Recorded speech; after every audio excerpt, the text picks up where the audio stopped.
Bismillah, walhamdulillah, wassalatu wassalam ala rasulillah.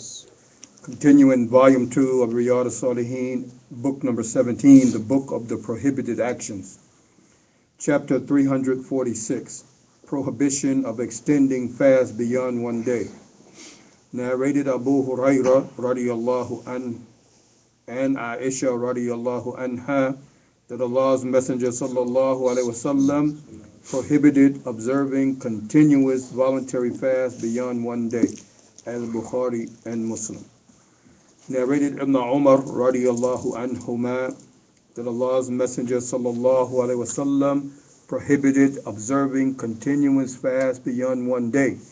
The companions submitted, "But you do it." He replied, "I am not like you. I am given to eat and to drink from Allah," as Bukhari and Muslim.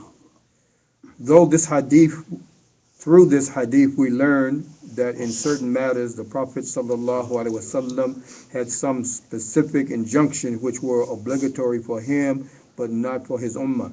Such things were permissible for him but not for his followers. All these things are called his special distinction. It is not permissible for Muslims to follow such practices. One of these things is Sawm al-Wasil, Wisal, which means to observe fast for several days at a stretch without taking any food. Since Allah had granted him special power and patience, he could observe fast continuously for days, as his followers are not endowed with that energy and patience, they are not permitted to do so. 2. I am not like you does not mean that I am not a man like you, because such an interpretation goes against a categorical statement of the Quran to the effect that I am a man like you. What the statement I am not like you really means is you do not possess that special power which has been granted to me. 3. I am given to eat and drink signifies that Allah provides him with the strength and energy which he can derive from food and drink without necessarily having them.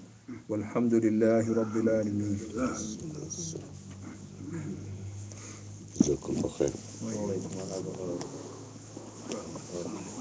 I want to ask you something that's not pertaining to this, right?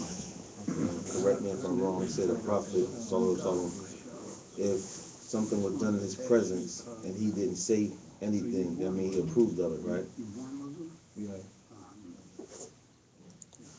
Go ahead. He said the Prophet, Nice. peace and blessings be upon him, if something was done in his presence and he didn't say anything, that means he approved of it. Is that correct? Yes. And And this has become a sunnah. right. So, if you see, I think I probably mentioned this before the other night. If you see something, like when I asked you at Maghrib, when he didn't do the first takbir, what would be like, asking your nasiha how to address that, or just, if you see something and you know it's not correct, or how would you, it's not correct? It's two different things now. Why you connect this with this?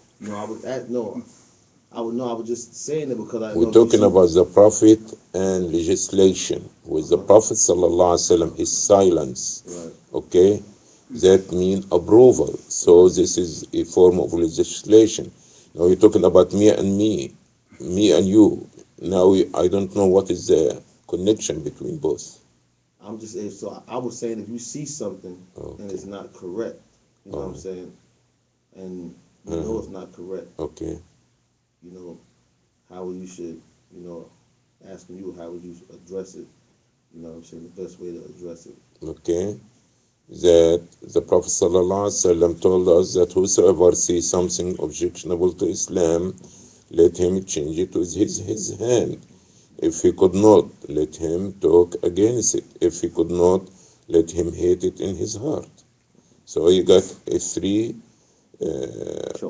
choices. You understand? Not actually choices. The choice will fall according to your means.